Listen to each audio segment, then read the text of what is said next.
begitu banyak uang kita menguap, hilang. Dan ini pemerintah yang saya pimpin, saya bertekad untuk berbuat yang terbaik untuk menghentikan kebocoran-kebocoran ini.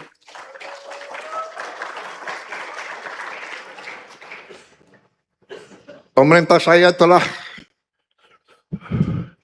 merebut kembali, menguasai kembali lebih dari 5 juta hektar kebun kelapa sawit yang melanggar hukum.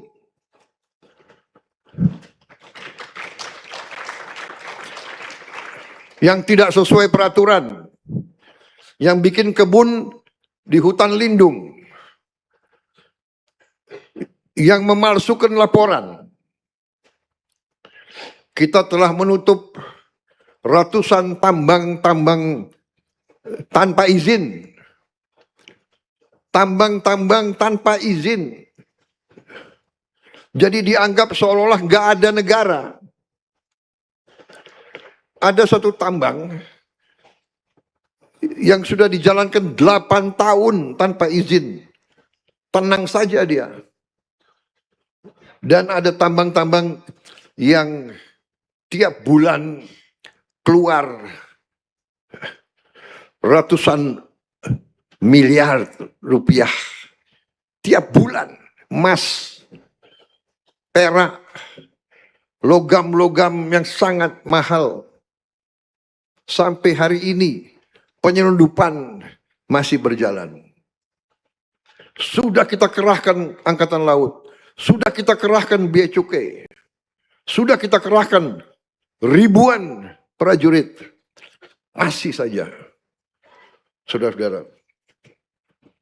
Jadi memang usaha ini bukan usaha yang ringan.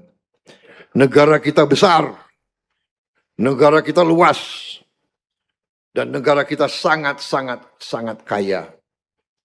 Karena itu kuncinya adalah pemerintah harus bersih.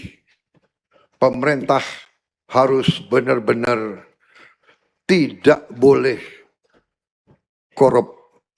Tidak boleh ada korupsi di pemerintah Republik Indonesia.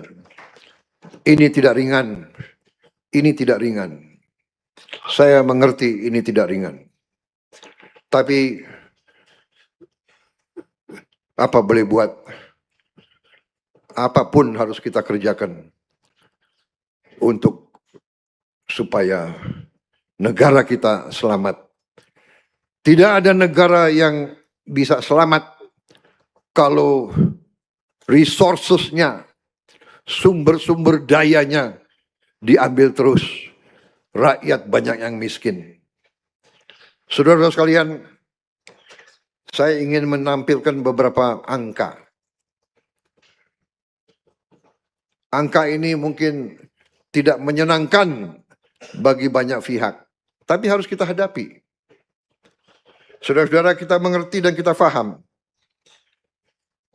bahwa selama 7 tahun belakangan ini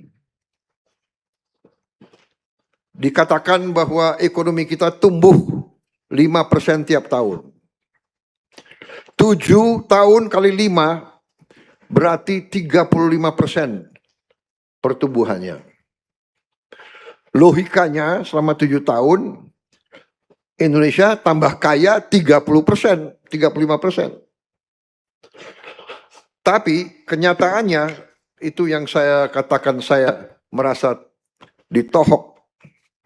Waktu saya jadi presiden, ini data ini muncul katakanlah 2 bulan setelah jadi presiden. Kenyataan bahwa setelah 7 tahun tumbuh 5%, masa penduduk miskin tambah? Negara tambah kaya, rakyat miskin tambah. Ini kan sesuatu yang Aneh yang anomali. Yang kelas menengah, yang sudah tadinya lepas dari kemiskinan, turun. Saudara-saudara, katanya negara tambah kaya 30%. Tok rakyat miskin tambah. Kemudian kelas menengah berkurang.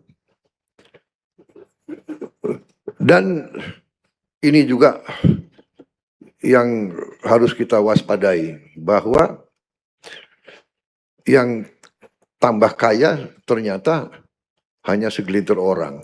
Jadi saya kembali, saudara-saudara, bahwa akhirnya harus kita lihat bahwa ini berarti sistem kita keliru. Sistem ini keliru. Karena apa? Kalau orang miskin tambah, yang menengah juga berkurang, berarti yang menikmati pertumbuhan ini hanya segelintir orang saja. Dan ini tidak sesuai dengan cita-cita proklamasi kita, cita-cita kemerdekaan kita. Tidak sesuai dengan keinginan pendiri-pendiri bangsa kita. Kita merdeka, kita ingin rakyat kita hidup dalam keadilan dan kemakmuran. Dan kemakmuran tidak bisa dengan sistem yang keliru seperti ini. Ini yang saya yakini dan ini yang akan saya kerjakan untuk saya penuhi sumpah saya kepada rakyat untuk menjaga kepentingan rakyat sesuai dengan sumpah saya waktu saya dilantik. Saudara.